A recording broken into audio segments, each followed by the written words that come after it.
Hello and welcome back to another episode of the Help Is Here podcast, brought to you by the Compulsion Academy. Today I'm going to be talking about self-improvement, journaling in particular, a few other random self-improvement kind of things, and why these techniques, these practices, these habits, they aren't going to get you out of a porn addiction. So for many years I was journaling all the time, like just a mad amount as well. I think I journaled almost every day for about 4 years. I definitely missed some days, but it was like this practice which I was really like almost obsessed with, actually. Thinking about it now, it was almost a compulsive habit to try and journal every day. It was like, I need to journal. Like if I don't journal, like the world's gonna, fall apart around me. So I'll journal basically every day, right, between 2020 and 2024. And I guess last year, actually, I didn't journal that much in 2024. But in 2025, I was kind of just like, well, this is pretty pointless. It's not really helping me too much. So I stopped journaling much in 2025. And the reason I bring this up is I was talking to a guy earlier this week, and he said that he once had some coaching from someone trying to overcome porn addiction. And this coach told him to like journal all the time, right? And I was saying, well, how's that really going to help you? Because the way I understand addiction recovery is you have these three parts. You have the child part, the rational part, the addicted part of the mind. Now, what's going to happen is you may be feeling okay some of the time, and the rational mind might be making good choices for you.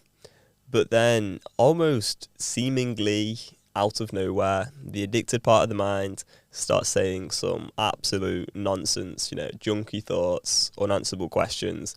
The addicted part of the mind is trying to get you to relapse. And this can happen, quite suddenly, or it can build up. Doesn't really matter. The point is, there's going to be this addicted part of your mind which says very irrational things like porn is okay, everyone watches porn, I need to watch porn to get to sleep, I'm so tired, I just need to watch it once and then I'm going to be fine, I'm not going to watch it for longer than 5 minutes, it doesn't really count if it's on social media, all these sort of junky thoughts. The addicted part of the mind's going to say this shit. And if you're journaling, right, in that moment you're journaling, okay, sure, there's a chance you'll be using the rational part of the mind.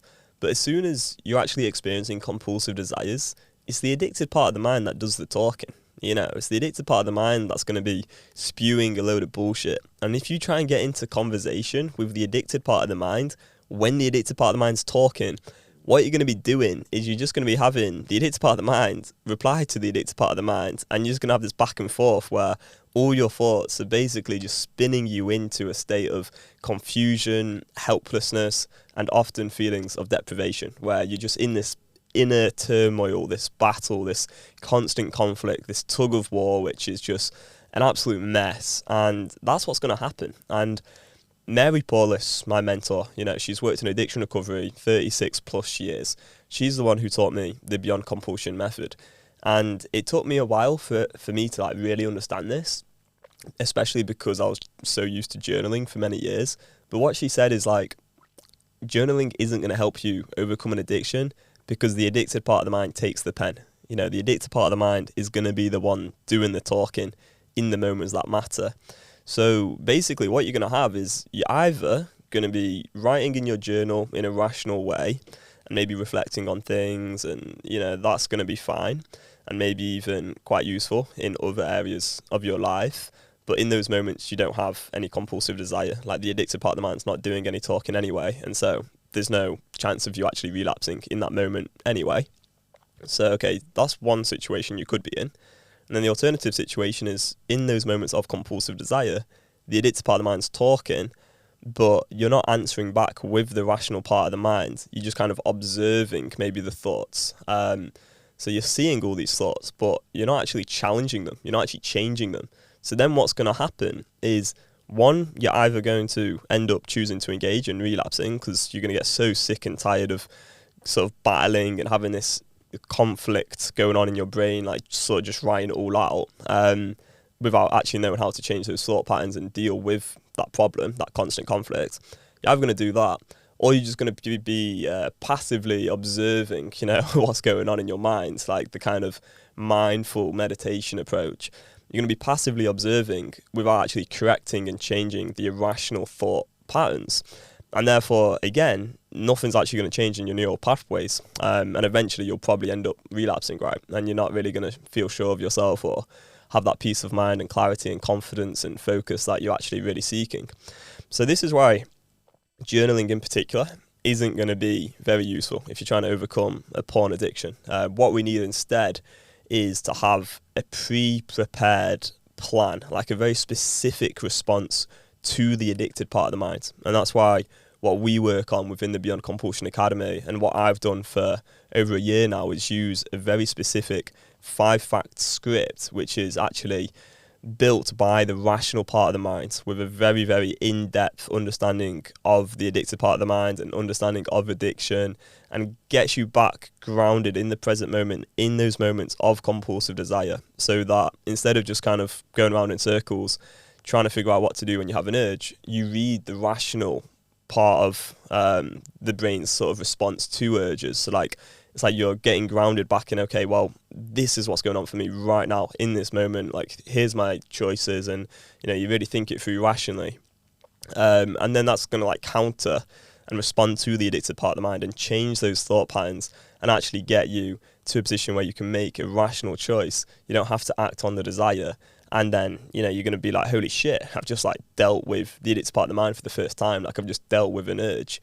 And you do that, consecutively, time after time after time. Your neural pathways are going to change.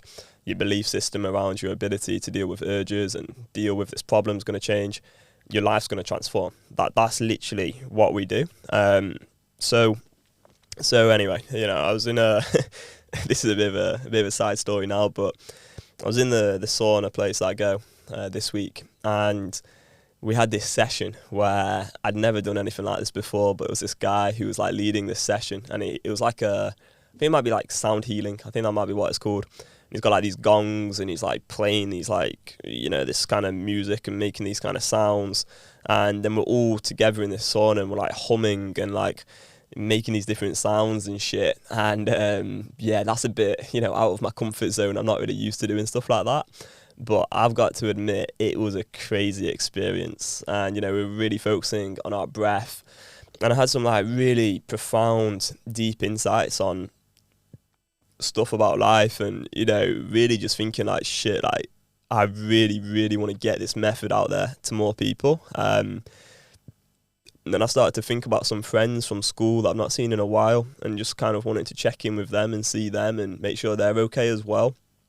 And I was just in this really strange zone where I was just reflecting on things and thinking about other people and thinking about other people's suffering, and sort of wanting to just share some of the information that I've learned that's really transformed my life.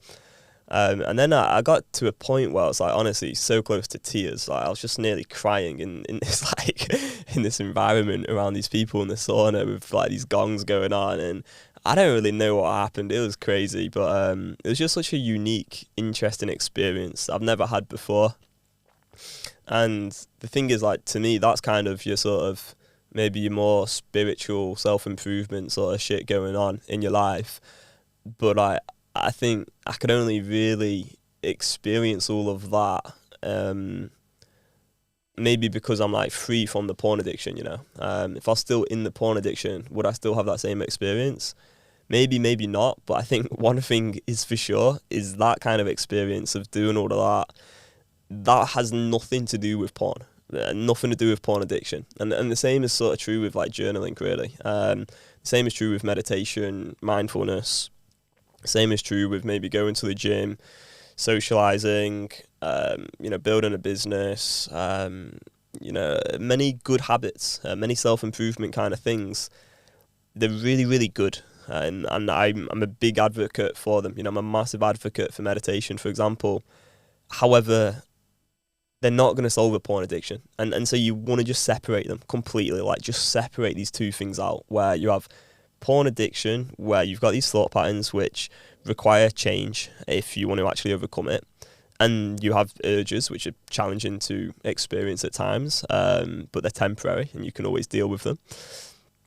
if you have like the right education and the right tools, right? And then you have self-improvement. They're just separate things. But I think what's happened is a lot of people, especially due to like NoFap and stuff, they've kind of combined it all. And now you've got like journaling techniques and meditation techniques to deal with porn addicted neural pathways. But they're separate. They're completely separate. Because in that moment of compulsive desire, you're going to have all these thought patterns which are going, and it feels like they're going at 1,000,000 miles an hour, and you've got this intense desire, and all you want to do in that moment is watch porn. That's all you want to do. That right there, it's like, how do you respond to that? That is the real problem. So if you make the whole problem about self-improvement and all these different random things, you're undoubtedly going to become what I call a circle person, and you're not going to have the peace of mind and clarity and understanding of your own thoughts, which, you know, and you're not going to know how to actually deal with that discomfort in the correct way from a place of willingly accepting it and choosing it. You know, you're not going to have any of that. So yeah, I think this stuff's really, really, really important.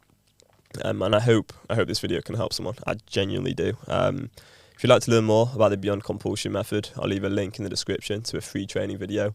Go give that a watch if you would like to. Thanks again, and we'll see you in the next one. Bye bye.